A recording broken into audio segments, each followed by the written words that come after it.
بسم الله الرحمن الرحيم. رب اشرح لي صدري ويسر لي أمري واحلل عقدة من لساني يفقه قولي. أصدقاء المتابعين في كل مكان، السلام عليكم ورحمة الله وبركاته، وتحية طيبة. أما بعد، أهلا وسهلا بكم في حلقة جديدة من حلقات برنامجنا غلاسة. احنا بعد نص الليل والليلة طالبة غلاسة، لنا أسبوع قاعدين نغطي كل أحداث الجرائم اللي حاصلة في البلد. فتعالوا اليوم نتكلم في نفس الموضوع، لأنه للأمانة يا جماعة احنا الشعب اليمني شعب فلة، والله العظيم احنا شعب غير في كل حاجة، حتى في الجرائم حقنا غير. فاليوم احنا ودنا نعمل مقارنة بين الجرائم والمجرمين في اليمن والجرائم والمجرمين في الولايات المتحدة الأمريكية، وبين المواطنين اليمنيين لما يكتشفوا جريمة والمواطنين الأمريكيين لما يكتشفوا جريمة. يعني أنا يتهيألي أكثر وظيفة مملة في الجمهورية اليمنية هي وظيفة المحقق الجنائي، خصوصا في قسم الجرائم العنيفة. ملل، والله ملل. يعني ما فيش جريمة في اليمن تخلي المحقق الجنائي يخرج أفضل وأسوأ ما فيه، عصارة حياته وخبراته، عشان يحل جريمة معقدة. ما فيش جريمة في اليمن تلهب خيال كتاب الروايات البوليسية، ما فيش. يعني المجرم اليمني هو المجرم الوحيد اللي يروح يرتكب الجريمة قدام الكاميرا، يعني يكون هو عارف انه في كاميرا هنا وكاميرا هنا، ويدخل في النص ويعمل الجريمة ويتصور. يعني في اليمن أي جريمة ودك تحلها فرغ أقرب كاميرا.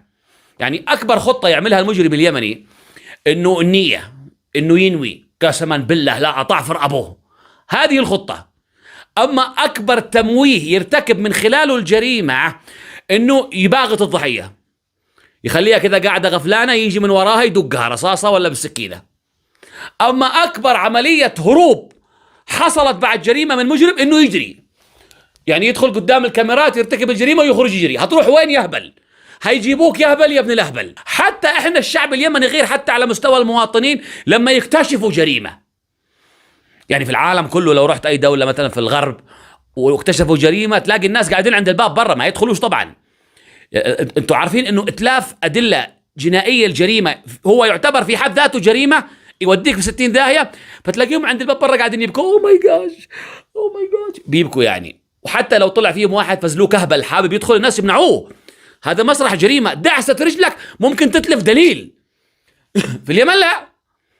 في اليمن طبعا احنا عندنا اول ما يقولوا له تلاقي واحد شيبه ماشي في الشارع هو عياله، يقولوا جريمة يدخل يجري هو عياله، يكون معاه ولد عمره 5 سنين وواحد عمره 10 سنين، يدخل معاهم مسرح الجريمة يتفرجوا ايش اللي حاصل، يتلف نص الأدلة، يحط بصماته هو مكان بصمات القاتل، ويتفرج هو عياله ويصوروا الجثة ويرسلوها على الواتس. يعني حتى على مستوى التستر على الجرائم في العالم كله، لو واحد ارتكب جريمة وراح يتخبى عند أصحابه يسلموه، ما ودهم يتورطوا أو يكونوا شركاء في إلا في اليمن اقتلوا تخبى عند أي واحد صاحبك. إيش سويت؟ قال قتلت ليش يا ابن الكلب؟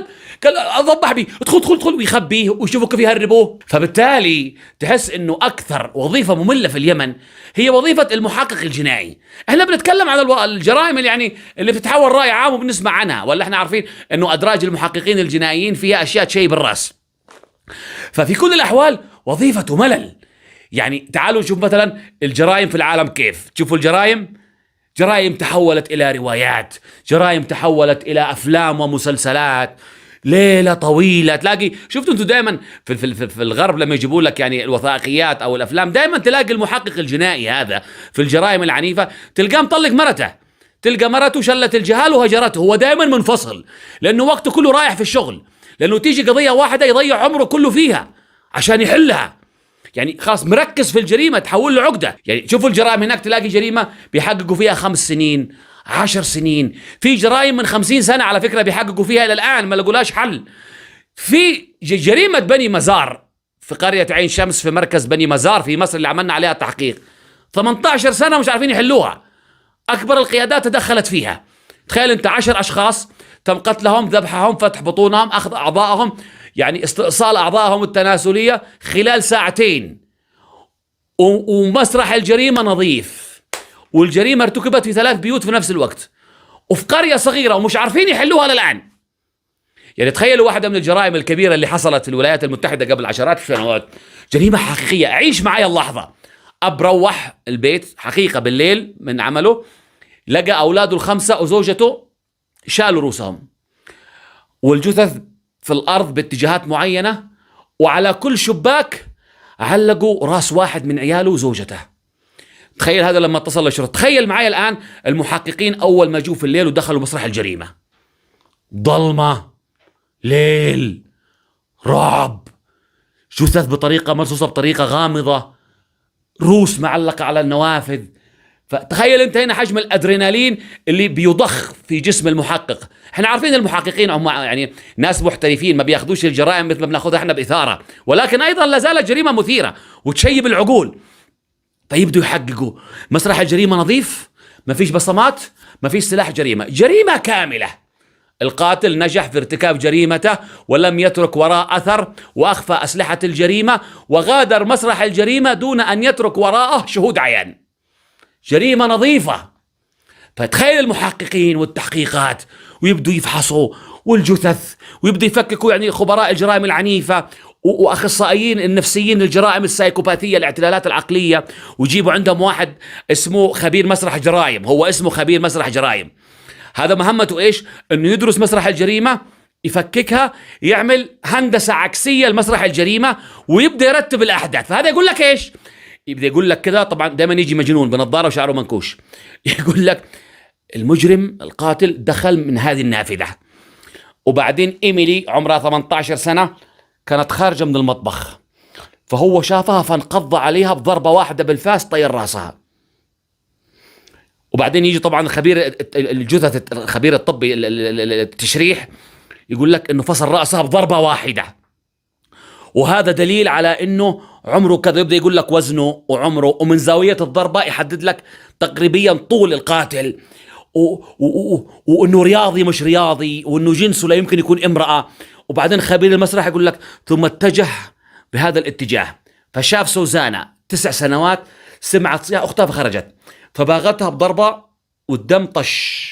هو يتخيل كل الاحداث كذا، ويبدا يرقم هنا الضربة الثانية، ثم عاجلها بضربة من هنا والدم جاء الناحية هذه، ويبدا يحلل لك مسرح الجريمة، ويقعدوا سنوات يحلوا الجريمة. فشوف على تعقيد الجريمة، بتحس حياتهم يعني فيها أكشن وإثارة، ممكن يضيعوا حياتهم في فك رموز جريمة واحدة. انتوا عارفين أيضا في واحدة من الجرائم في الولايات المتحدة الأمريكية كانت جريمة غريبة وحققوا فيها فترة طويلة، لأنه القاتل اتغدى مع عياله وقال لهم هروح السوق واجي، وسافر لمدينة ثانية، ولاية ثانية، زي تقول راح لعدن، وطبق الطبلون خلال ساعتين، راح ارتكب جريمة ورجع. ففي التحقيقات ما كانش في أي شيء يربط القاتل بمسرح الجريمة. تخيل أنت، أنا ارتكب جريمة في عدن وارجع صنعاء خلال ساعتين، أروح وارجع، فما في شيء يربطه. كيف حلوا القضية؟ في النهاية خبير أدلة جنائية، خبير في علم الحشرات، طلع من مكيف السيارة حشرة قد كذا، أثبت علميا أنها مش موجودة في المدينة اللي هو فيها، هي موجودة في المدينة اللي ارتكبت فيها الجريمة، وبالحشرة هذه أدين. أما في اليمن عندنا طبعا أي جريمة في اليمن تتحل في 5 دقائق. فرق أطرف كاميرا، الناس كلهم شافوا القاتل هو يرتكب الجريمة في 5 دقائق تتحل. أما باقي التحقيقات هي كلها يحددوا موقعه، يتحولوا ملاحقة، كماين، يعني يرصدوا موقع الجريمة، لأنه يعني الغالبية العظمى من الجرائم المجرم يعود فيها إلى مسرح الجريمة. الاحتمال الثاني انه غالبا هيتوجه لمنزل واحد من اقاربه، فيبدوا يفعلوا ويفحصوا ويجيبوه بس. اما حل تفكيك يعني مفتاح الجريمه او لغزه يتحل في 5 دقائق. يعني انتم عارفين انا وانا طفل كان نفسي اطلع طيار، المتابعين العتاوله اللي معايا من زمان، من يوم ما كان معنا 1000 مشترك، عارفين القصه هذه. ولما كبرت بدات يعني في الثانويه كان نفسي ادرس ادله جنائيه وسعيت فيها، لكن كانت تشتي وساطات وعيال مسؤولين ومنها على حساب الدوله وترجع تشتغل في الداخليه، فما ما عرفتش اعملها يعني، ولا كان حلم حياتي اني اكون محقق. الحمد لله ما طلعش محقق، ملل في البلد هذه. فما فيش في اليمن، ما اعتقدش انك ممكن تدخل في اليمن اي اداره محققين جنائيين الساعه 2 بالليل تلقى الاداره كلها فاضيه، واحد من المحققين قاعد في مكتبه على المصابيح بطبق الاكمام وشعره منكوش والقميص مفتوح وحاطط الاوراق وقاعد يفك لغز الجريمه اللي في يده، او قاعد حاطط ادله وحيطه زي اللي ورايا هذه ويربط الخيوط على الدبابيس ويبدا يحاول. ما فيش هذا الشيء، ما بيحصلش. انتوا عارفين انا واحد من الاشخاص اللي انا الحمد لله الله اكرمني، يعني عدد متابعيني في المنصات كلها تقريبا 350 400 الف، وورايا ناس زي الفل. فانتوا عارفين انا واحد من الاشخاص سيئين الحظ اللي كثير من الجرائم توصلني احيانا في نفس الوقت مع ضباط البحث واحيانا قبلهم صورة الجثة. يعني قبل فترة اكتشفوا صورة يعني جثة داخل أرضية، والله ماني ذاكر القصة وين، داخل أرضية، فأول في الزبالة فصوروها على طول. رسل لي واحد من المتابعين، رسل لي جثة، يا عم أيمن اكتشفنا الجثة هذه الآن قبل ربع ساعة. قلت طيب وانا مالي، انا ادله جنائيه، بلغوا الشرطه. قال بلغنا الشرطه. طيب وانا مالي تقرف حياه امي بصوره الجثه هذه. فعندنا حتى المواطنين يتلفوا لك ادله. طريقه تعاملنا مع انا عارف ان احنا الشعب اليمني من كثر ما حياتنا ممله وروتينيه صرنا نفرح بالمصايب. والله لو يحصل اعصار في اليمن يقول لك هيحصل اعصار، موجه امطار، تلاقينا كلنا الشعب مخزن في الدواوين وتابع الموضوع من الملل اللي احنا فيه. حياتنا مملة فنفرح بالمصايب. أنا أحب يعني أن احنا نهني أكيد رجال التحريات في اليمن، رجال المحققين الجنائيين، الله يكون في عونكم. أنتم عارفين احنا بنغلس أكيد، احنا عارفين أنه معظم قضايا الرأي العام اللي بتطلع هي قد تكون يعني الدوافع تافهة والجرائم بسيطة، ولكن احنا عارفين أنه في أدراج المحققين في جرائم تشيب العقول، بس احنا ما بنسمعش عنها. مثل قبل حوالي 3 أشهر وأنا أوصلني الخبر من أحد السكان في المنطقة أنه الناس قاموا الصباح هنا أعتقد في قاع القيضي ولقوا بنت، طفلة بنت بزي المدرسة مقتولة ومرمية في الشارع، تمام، وكان عليها آثار دم، قد يكون حصل على البنت اعتداء. احنا لم نسمع بها، ولكن رجال الضباط البحث هناك ورجال المحققين أغلقوا المنطقة ومنعوا الناس من المغادرة، وبدأت تحقيقات واستجوابات، فهم شغالين وصاحين في كل الجمهورية اليمنية. محققين الجنائيين في الجرائم العنيفة، ضباط البحث الجنائي، لكم كل الشكر، لكم كل التحية. أنا عارفين أنه معكم بطولات كثيرة نحن لا نراها، بتدخلوا في قضايا كثيرة وبتحلوها، يعني بتأدوا دوركم. أنتم مش قضاء، أنتم بحث، وبتكشفوا كل هذه الجرائم وإحنا ما بنعرفش. فتحياتي لكم جميعا في ختام هذه الحلقة. أصدقاء المتابعين، هذه لكم مني تحية. أنا أيمن القاسمي، دمتم بود وسلمين جميعا.